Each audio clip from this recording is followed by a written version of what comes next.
morning on my way home from Queens, a woman seated near me on the E train decided it was an appropriate place to remove her nail polish. I blame YouTube, a modern-day circus master. The video networking site makes a public spectacle of private moments.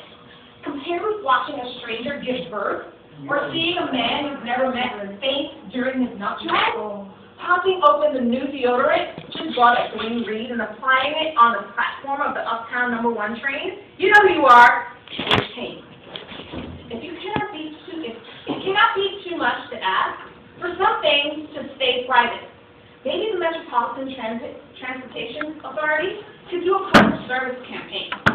A line must be drawn, just not for the dental floss. Please. Okay?